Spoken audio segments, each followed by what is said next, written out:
विश्व रेडियो दिवस पर 12वें ग्लोबल फेस्टिवल ऑफ जर्नलिज्म में रेडियो पत्रकारिता और उसके प्रभाव पर एक शानदार चर्चा का आयोजन हुआ।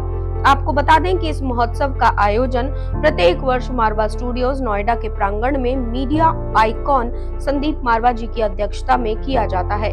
रेडियो पत्रकारिता और उसके प्रभाव पर आयोजित सेमिनार में ऑल इंडिया रेडियो और दूरदर्शन के engineer in chief R K. Singh, Aaj Tak channel की anchor Shweta Jha, red FM से रोहन और नलवा, हिट 95 रेडियो चैनल से गुलाटी ब्रदर्स, आरजे कंपी और आरजे रितेश, सीनियर पत्रकार डॉक्टर एम शहीद सिद्दीकी, आरजे तृप्ति, इश्क एफएम से राजेश यादव ने इस मौके पर अपने अपने विचार रखे। ऑल इंडिया रेडियो और दूरदर्शन के engineer in chief R K. Singh ने जहां रेडियो के इतिहास और कैसे रेडियो ऑपरेट होता था इसके बारे में विस्तार से बताया, वहीं लगभग सभी आरजेज ने आज के रेडियो की भाषा और उसकी प्रासंगिकता को अपने अपने उदाहरणों के द्वारा समझाया।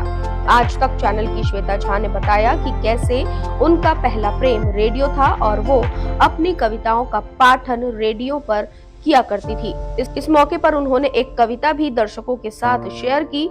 रेड एफएम के रोहन और नलवा और हिट 95 के गुलाटी ब्रदर्स ने अपने अंदाज में सभा में उपस्थित लोगों का मनोरंजन किया।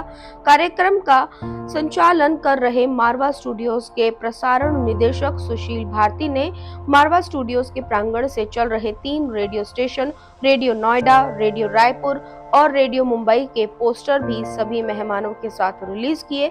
साथ ही इस मौके पर सरदार भी मास कम्युनिकेशन इवेंट पे हम कभी ऐसे जाते हैं तो मुझे बड़ा मजा आता है, क्योंकि कहीं ना कहीं हम भी इसी लाइन में से निकले हैं ना। जैसे हिप हॉप में हमेशा एक लाइन बोलते कि किसी भी कोई रफ्तार है, कोई भी बड़ा आर्टिस्ट है तो अंडरग्राउंड सीन में हमेशा रहता है, यानी कि वो गली से निकला है। तो अपने रूट्स कभी मत भूलो, जो ये काम किया हुआ है जहाँ से भी आप निकलो हमेशा याद रखो। और अच्छा लगता है यार ऐसे कहीं भी जब फिल्मिंग इवेंट होते हैं या फिर जब आज वर्ल्ड रेडियो डे तो आज इसके रिगार्डिंग इवेंट है तो बहुत मजा आता है। और स्पेशली मैं आया इसीलिए था कि आज मारवा जाना है और कुछ ना कुछ सबसे मिलने का मौका मिलेगा। और मेरी टीम ब्रह्मानंद भाई भी मेरे क्लासमेट रहे हैं पहले और बहुत अच्छा सब ओके है। हाँ जी सर, जो रेडियो ज्वाइन करना चाहते हैं बच्चे और कहीं ना कहीं कहते हैं कि रेडियो ना कहीं मिस हो रहा है बच्चों के बीच में, तो उस पर क्या कहना चाहिए? मैं उनको भी अभी बोल रहा था, पीछे मुझसे पूछे थे कि मिस कहीं नहीं हो रहा है जी। और एक एक्सपीरियंस जो हमारा डेली का रहता है, जब हमें लगता है ना कि कोई सामने वाला बोल रहा है कि रेडियो मिस हो रहा है, हम शाम को या दिन में या मॉर्निंग में जब भी शो करते हैं तो हम पूछते हैं कि आप इस टॉपिक में बात करना चाहते हो, कुछ भी हो सकता है। वो लोगों की कॉल्स रुकती नहीं है, हमारे पास हाथ रुक जाते, थक जाते, कितनों से कितनी बात करें, है ना। तो इतने रिस्पॉन्स आता है तो हमें पता लग जाता है कि यार सब सुन रहे होते हैं।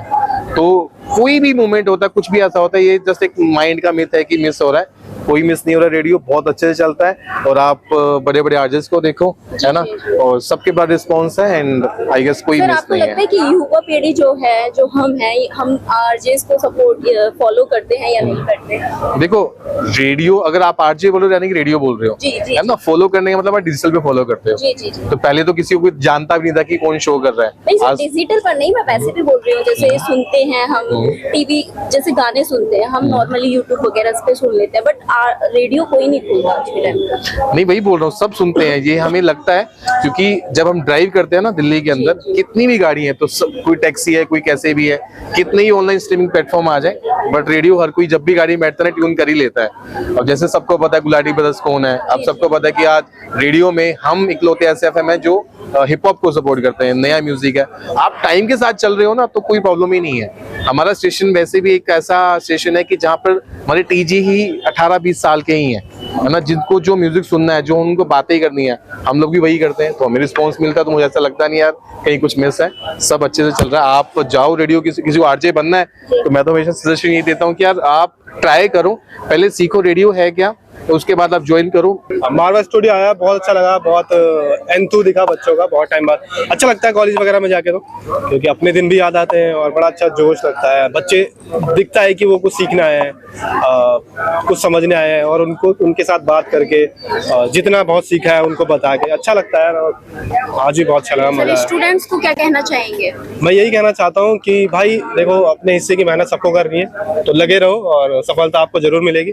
अच्छे लोगों को देखो, उन्हें पढ़ो, उनसे अच्छी बातें सीखो और काम करते रहो बस। सर कोई ड्रॉबैक लगा आपको इवेंट का?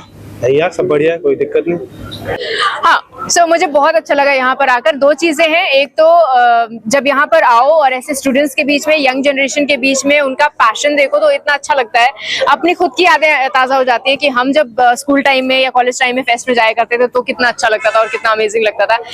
आई एम श्योर ये जो एनर्जी है, ये जो वाइब है, ये मेरे साथ अगले एक हफ्ते तक तो रहने ही वाली है। दूसरी चीज ये है कि बहुत सारी चीजें आप लोगों से सीख कर, आप लोगों से समझ के जा रही होती हूँ, तो वो मेरे शो में, मेरे कंटेंट में काम आएगी। So thank you so much for that and thank you so much for having me here.